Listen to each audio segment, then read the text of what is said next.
Hello?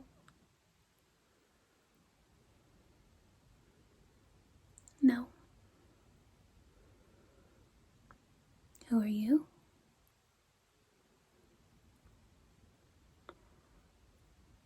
I don't know who I am. Who do you think I am?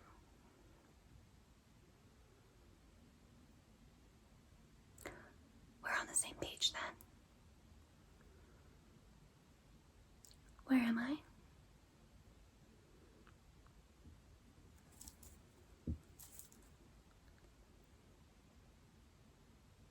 What does that mean?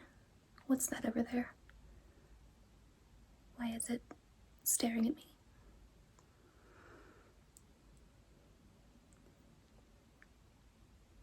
You have the power to make it stop seeing.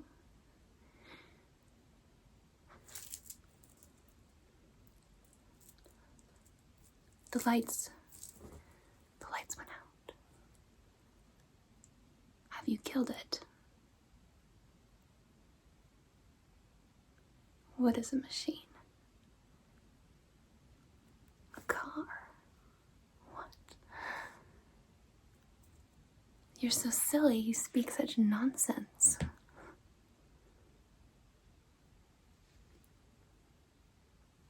Turn it back on. I want to look at it again. No, I want it to see me. Go on, turn it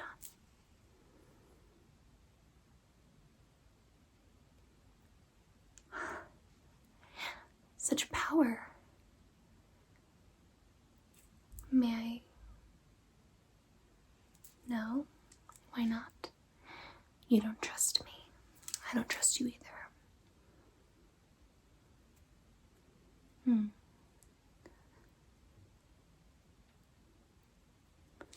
Oh, it's nothing. Don't worry about it.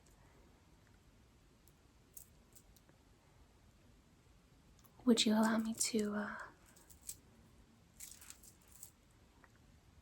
enter the carriage and operate it myself?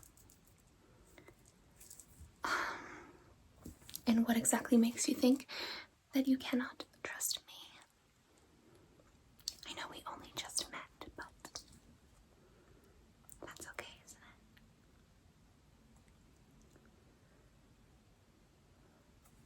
it? Then ask me any question you'd like. How I came to be here in this graveyard.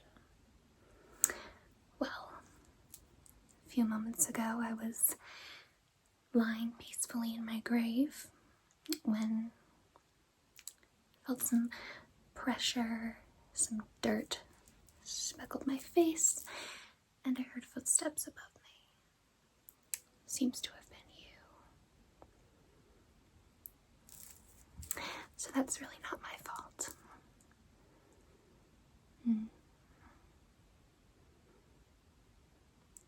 Other questions?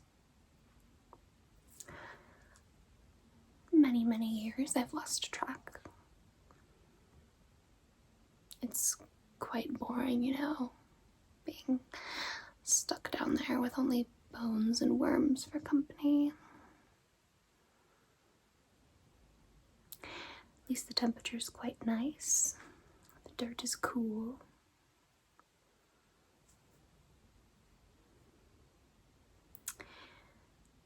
Again, I don't know. Say some names, maybe one will spark a memory.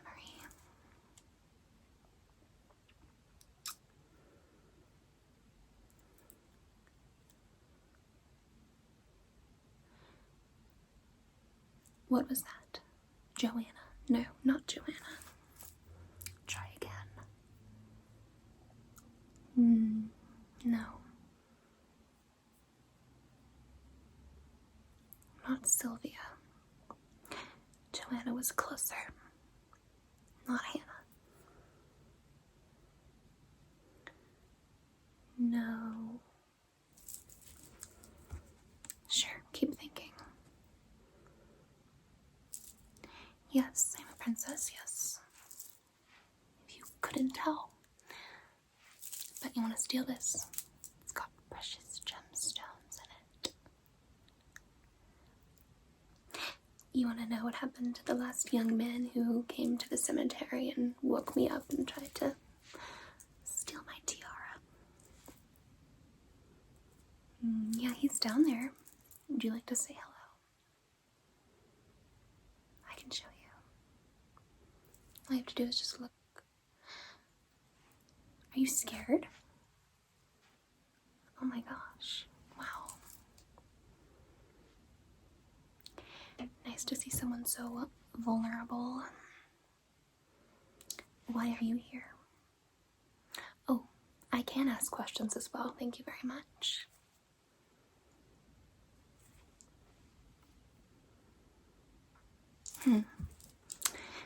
And where are these friends of yours?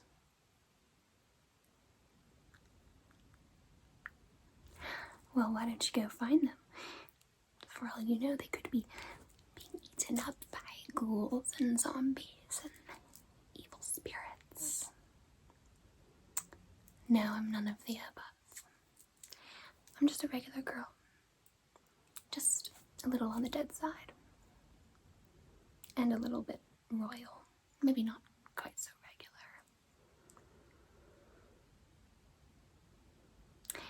Well, we could make a commotion and see if your friend's here.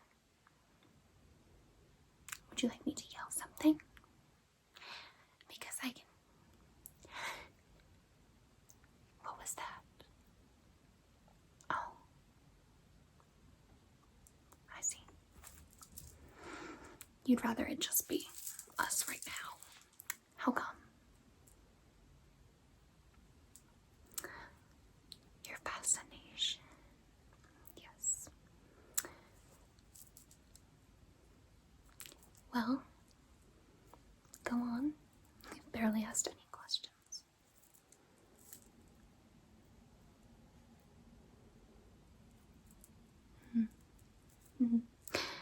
I do know I'm somewhere in my early 20s, but memory doesn't work so well after centuries. Sorry.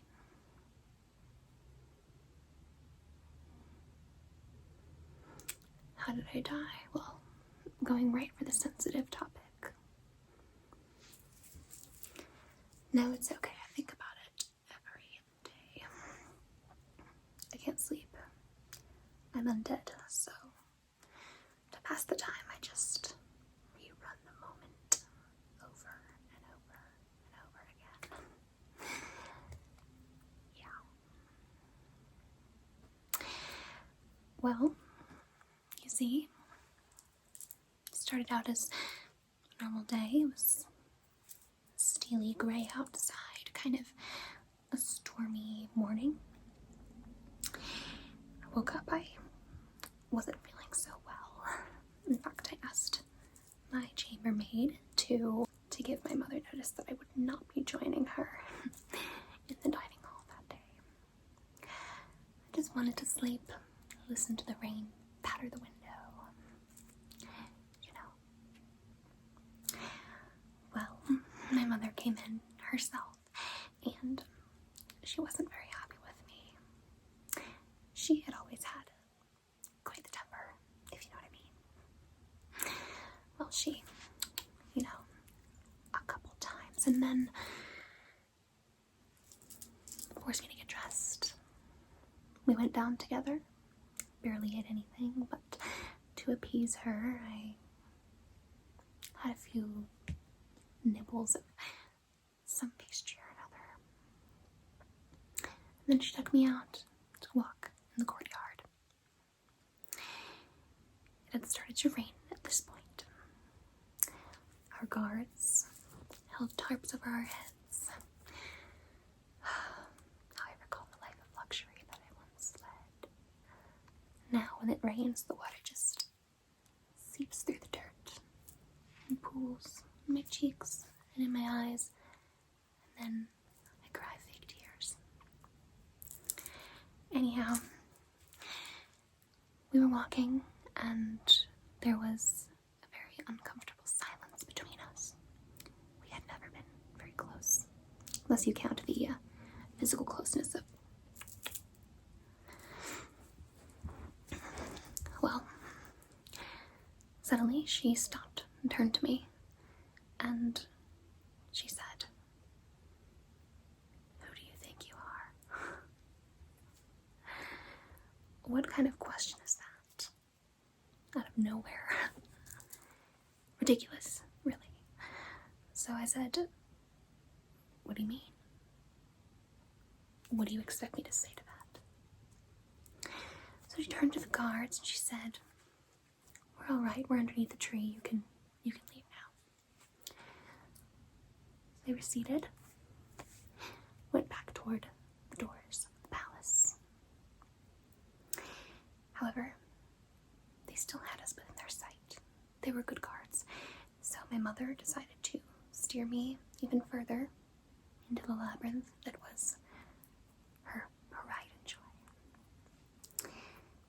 She had had that garden built for her. She had laid out the blueprints. She was quite the creative woman.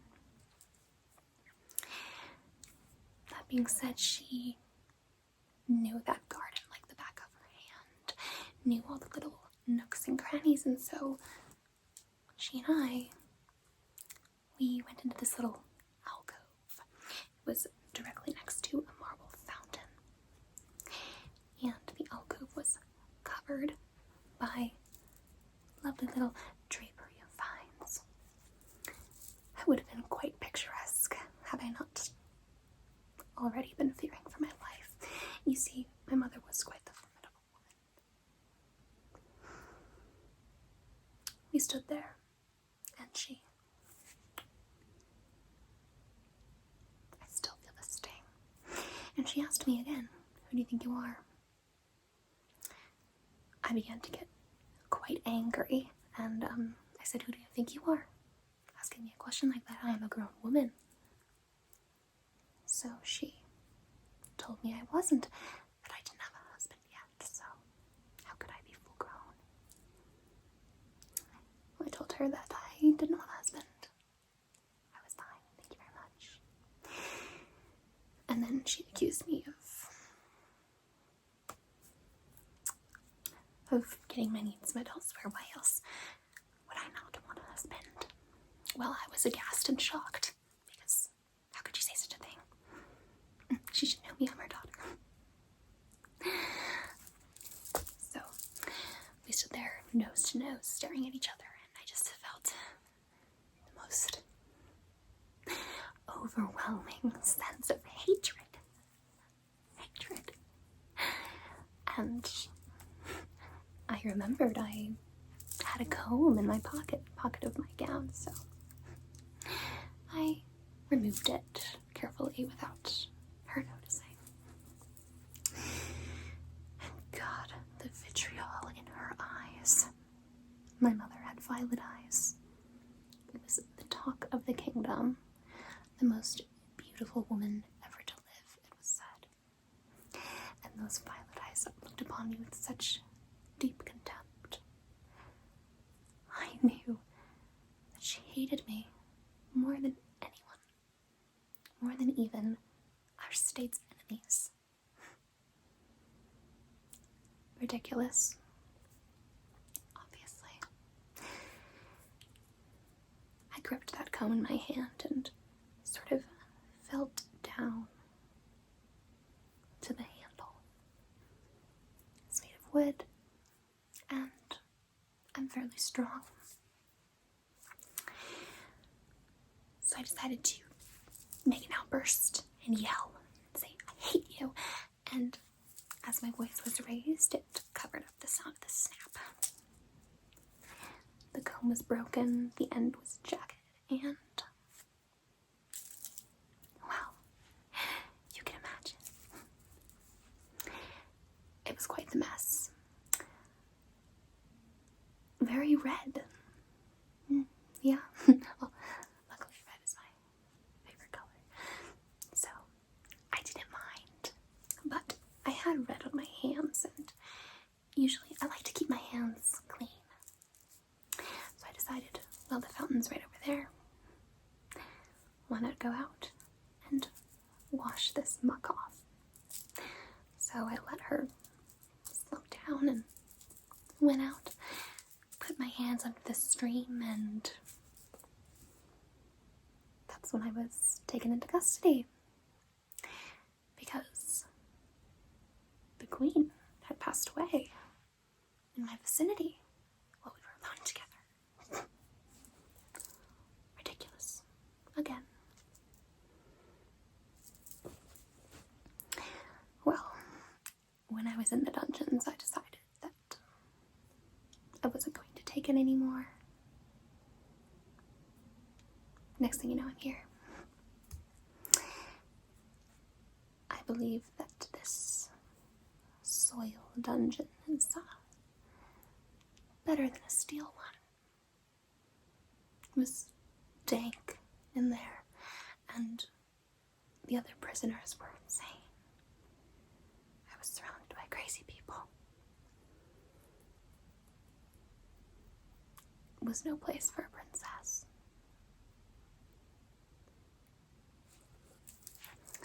So, what's your story? What's wrong? Why are you backing up? You know, I still have the comb if you'd like to see it. You can prick the end and see how sharp it is. It's really quite delightful. It's still a little bit red, even after all this time. Maybe that's because the last man who came across me, well, he irritated me.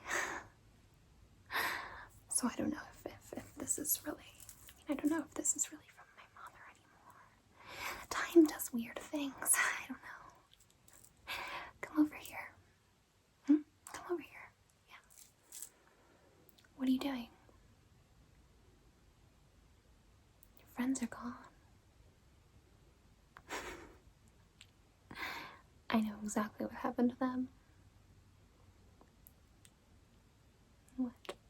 You expect me not to play games with you? You're the one trespassing. You're the only one left, and you're all alone. That's not quite true. Come here. Yeah, I want to show you something. This comb is a real collectible, you know.